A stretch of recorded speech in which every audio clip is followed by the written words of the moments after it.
I am bringing things forward from the last job because you just go, wow, you should have seen this. It looks amazing. And then the directors that you work with next go, oh, that does sound good. Could I have a go of it? And you're like, oh, okay, let's try it. And then the producers get back to you, go, oh, why did you say that? Because it's Ektachrome's quite an expensive way of going.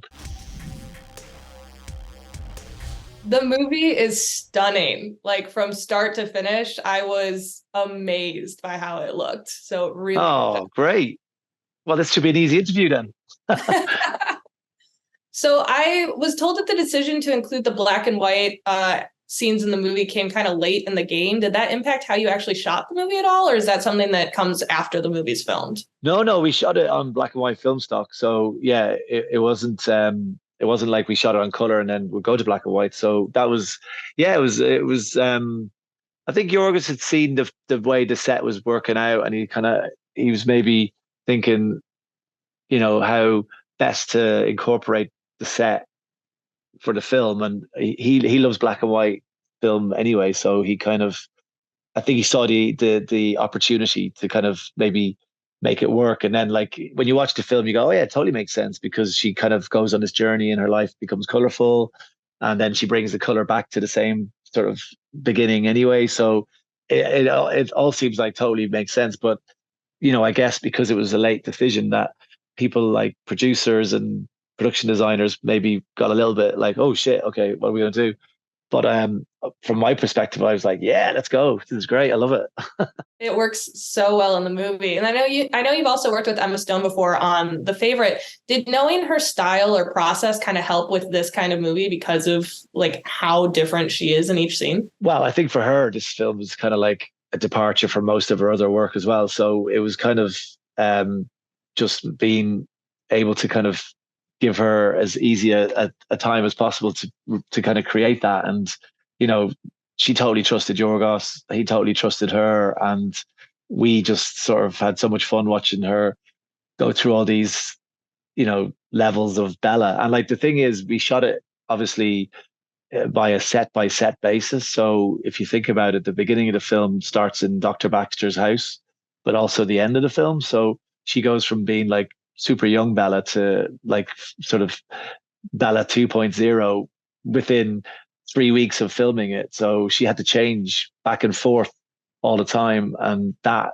is not an easy ask as an actor. Like, well, shooting consecutively is a great thing, but that was so not consecutive. We were literally filming the end of the film like on our second week. So, you know, uh, you know, I, I can't say enough about how impressive Emma is on set. She's just a fun person. She's kind of really, really vivacious, full of life person. And she brings it to the next level. Poor things, really. And it's such a shame that she ever gets to promote it. We're doing all the promotions for her. So fingers crossed soon you'll get to chat to her about it. Definitely fingers crossed. I can't even imagine that because I was already like extremely impressed, but going from one week to the other with that, I Yeah, can't can you even. imagine? Like it's just insane, isn't it? And so her and Yorgos had a bit of a log line of different stages of Bella, and they were able to kind of have a laugh with each other about, oh, that's that Bella, is it? And it's always done through a humorous kind of way, and but still, like massive undertaking for her to kind of try and drop in and out of that. And I think we were always there trying to make sure that that was as smooth a transition as possible. Because she has such an evolution in this movie, that did kind of the different stages of Bella change how you shot or like Bella in each scene? Ironically, no, because we kind of set up how we were gonna, the way Yorgos films is he kind of does a lot of testing, and then we get down to a kind of lens choice that we're going to use for the film. And with Poor Things, we only had like maybe five different lenses we're going to shoot with, and it's always one camera. It's always on a dolly and track, so it's either static or it's moving a bit. And so those all of those techniques didn't change from day one to the last day. So it's just I think it's this sort of magic of cinema that you think there's an evolution in the way we shot, but not really. It's all kind of like we tended to use the same lenses in every scene and use all of them in the same scene in each scene. So it kind of it's just the way it's edited, and it's beautifully edited film. And obviously her performance and the actors sort of like performances. And the world kind of evolves because of the nature of her going to these different locations. But from the camera's point of view, it's doing the same thing. It's just what's in front of the camera becomes more and more elaborate. Yeah, and a lot of the shots really, to me, they felt like a painting. Like it felt like a portrait. Did you guys look at art styles or specific paintings when kind of figuring out the shots? I think James, Shona, and Yorgos definitely referenced a lot of things, and from our perspective, we shot on these old portrait lenses that were like from like 1910. They were projector. It used to be like projector lenses that would project all these old projectors, but they've rehoused them and made them possible to shoot on as a camera lens, and they're called Petzvals, and they have this beautiful way of like creating a soft fall, like shallow focusness, and like a bendy. It's called a crazy bokeh or whatever it's called. It's a Japanese term, but they evoked a lot of early sort of photography in a way, in my opinion. Like because they come from that old, it makes me feel that we were connected a bit to the old world of photography in that way, and almost painterly, But I do remember them mentioning Hieronymus Bosch quite a bit in the prep for their stuff, but um, I didn't talk so much about paintings with them.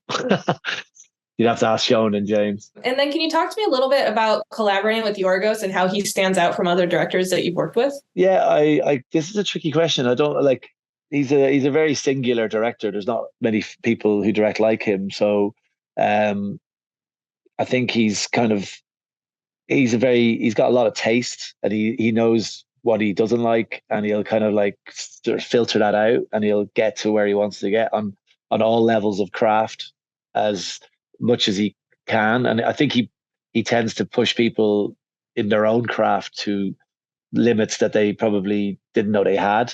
So you kind of like you really know you're working towards something that's going to be very interesting. And I think that's what makes him stand out, that he pushes people in that respect. And it's not an aggressive thing. It's just sort of like, because he's got so much taste and knowledge of his own, that you kind of try and keep up with him and go, okay, that's amazing. And you research things and you look things and you try and get it to a level which you never achieve of where he's kind of coming from.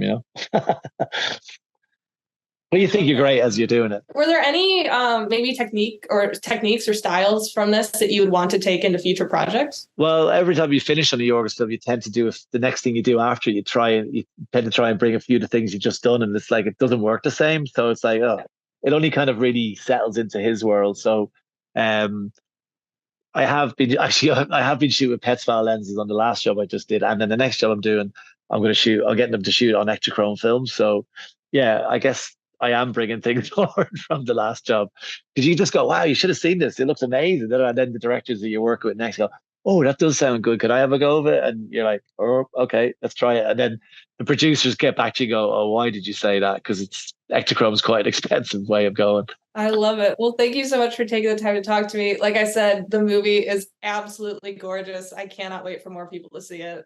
I hope lots of people go see it. Thanks, Caitlin. Lovely talking to you.